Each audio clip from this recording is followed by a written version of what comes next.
blinking on a mountain sky, coffee in a cup and a dream to chase.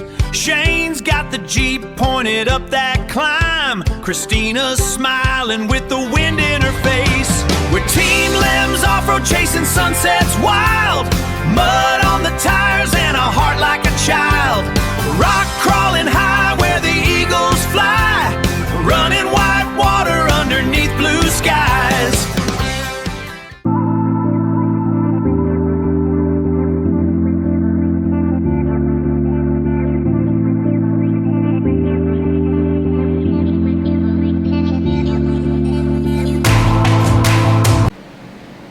Hey guys, welcome back to the channel. On the last video we were working on our KRX 1000, installing the full access UTV front upper shock brace supports. And so in this episode we're going to be doing the same thing but only on the rear, and again using the kit and brackets from full access UTV. So let's get out of the shop, let's get outside, and let me show you what we got set up out there and what we're going to be doing. Alright guys, here's what we got for tools. So we're going to have a screwdriver that we could use as a pry bar, potentially if we need one. We got the impact sockets, a couple 17s and a couple 7/16 with a ratchet end if you got it, that's the best. And then here's the kit from Full Access. It comes with new longer shock bolts for the top. And let's open this up and see what we got here.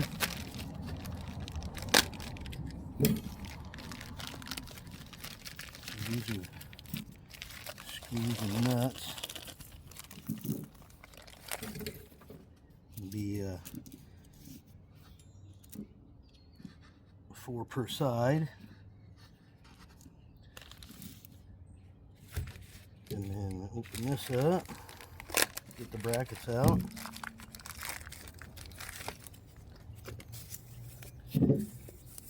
Here's what the brackets look like.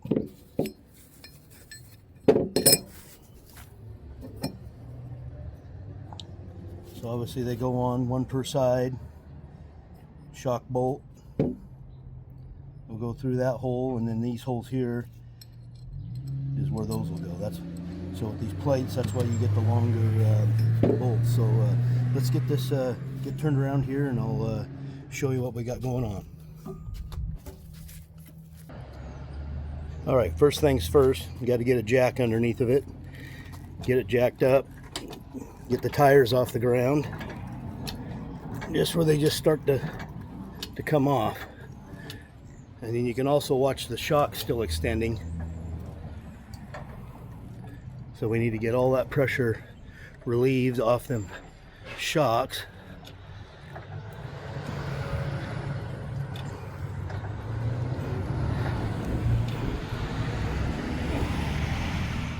There, I think we're just barely up.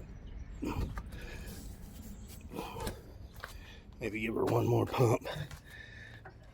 There, tires are off the ground. Okay, what we're going to be doing, you see this plate is going to go in up here like that. Luckily, Kawasaki's already got a couple holes in there, so that's where that is going to go. So let's start by getting that upper shock bolt out. All right, now I've seen where people put the impact on the front or a ratchet, and then they put a box-end wrench on the back. But the problem I'm running into is if you can, I can get zoomed in up here, this is the shock body, sticks out farther than the bolt does. You can, so in trying to get a box end on that, I can't get finagled around the top of the shock body here, and so I went ahead and was able to get a ratchet in there on the top. It can't be down any lower, but fortunately there's room right there to get it on, and that's what I'm gonna go with. Might have been able to use a shorter socket, but I used a deep well socket because also that wiring harness is in there, and that's kind of a pain in the butt. You got to shove that out of the way. So let's give the impact on this side and give that a try. All right, guys, that worked really nice. I got come right off. Oops, excuse me, and it's nice. It's a flange bolt, so when it gets loose in there and you go to take your ratchet off, the bolt won't fall off. You can just unless you do it like that, but you get the idea.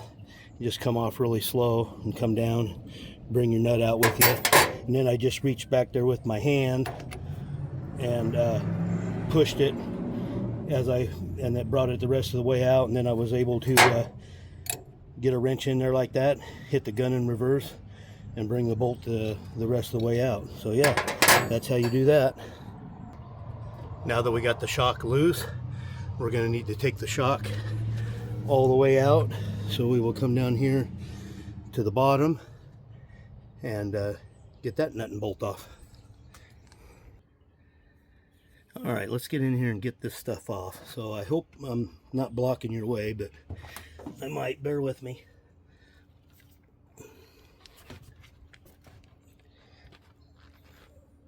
Impact in there. Hope you guys can see this.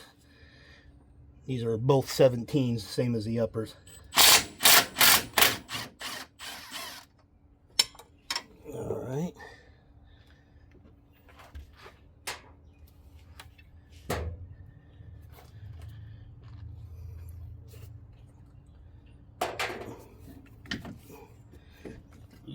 Should come out of there. There we go.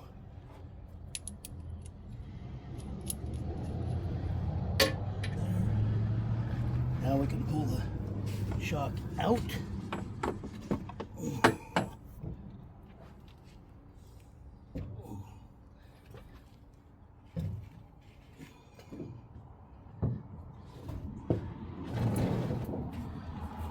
All right, guys, there you go. We got that out of there. Now we're ready to get those plates in. So let me get everything ready and I'll be back. All right, up here on this side, you got the wiring harness. It's got a push pin sticking through one of the holes that we need to use. So get a screwdriver in there. Try to pry that thing out.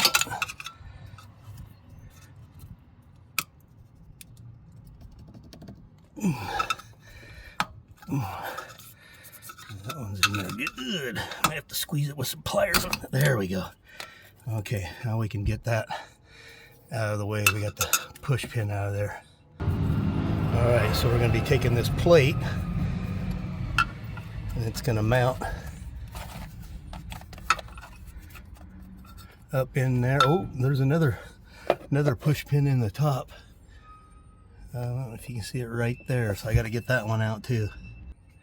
All right, I got both those push pins popped out now. Now I can get this up in here, and I will get the holes lined up, and we'll get those 7/16 bolts put in the small holes there to hold this plate on.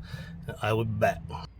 All right, you get them on there, get the nylocks on as tight as you can, and then get your wrenches on there. If you can, use a ratchet wrench on the inside, box end on the other, and get them somewhat tightened down, but don't get them tightened down all the way. All right, once you get them kind of snugged down, then you gotta have the bracket a little bit loose, and then you gotta put a bolt in there. Make sure that way the bracket and the hole on the frame are lined up perfectly, and then you can go ahead and snug them down from there.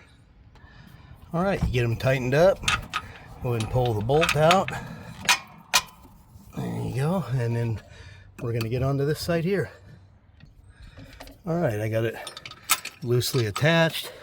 Before I tighten them down, make sure the bolt goes in all the way through both sides, and then we're gonna get them tightened up.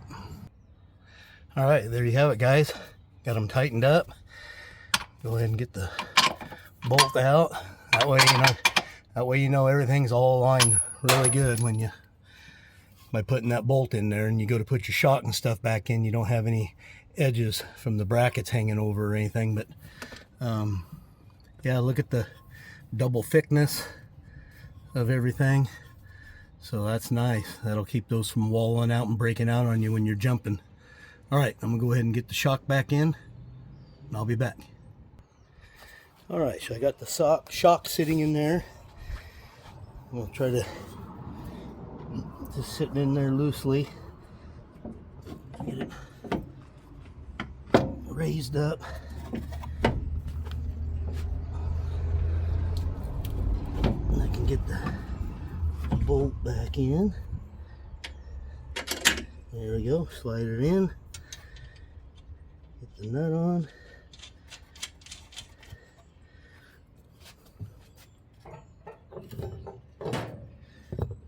Get our wrench and our impact.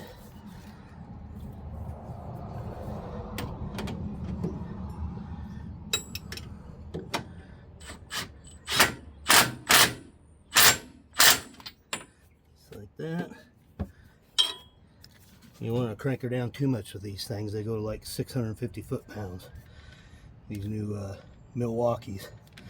This is stubby. Got a lot of power. All right, we'll move on to the upper.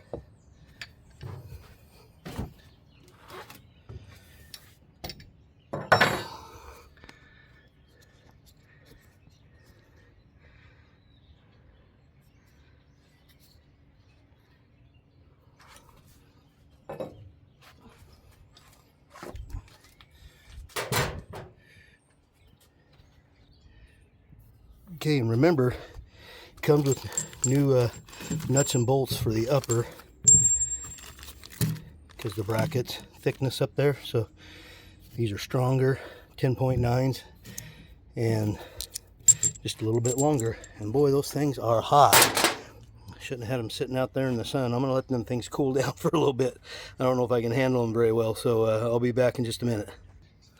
All right, before we get started here, you can see we're a little short, so we're gonna have to lower the jack down just a smidge and get that to line up.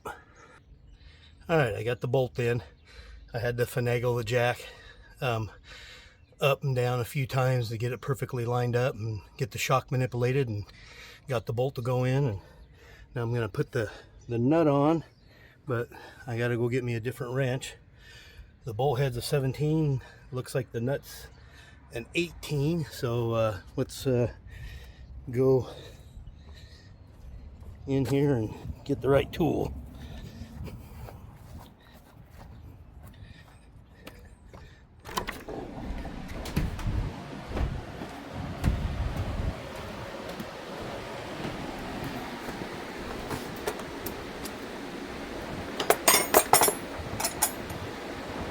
Yep, looks like it's an 18. So that'll work. Let's go get this on.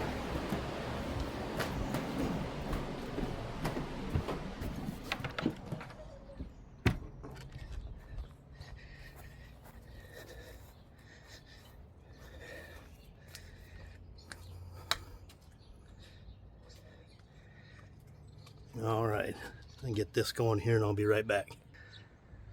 All right, there you go, guys. Got her on there.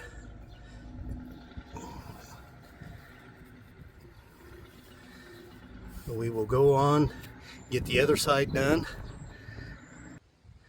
All right, guys, we got this side done on the driver's side. I'm not going to bore you with the details and show you doing the passenger side. The passenger side is a little bit easier because the electrical harness isn't in the way, but I'll go ahead and get that done, and when I'm done, I'll show you that side and how it looks, so stay tuned. I'll be right back. A few minutes later. All right, guys, there you go. This side's out, put back together, got the brackets in there, so we are good to go. Now we can jump this thing. Let my wife drive. She gets a little crazy, wants to jump it and stuff, so I'm like, right on. Let me get her toughened up first. Make sure everything's good to go. And then I'll let her rip.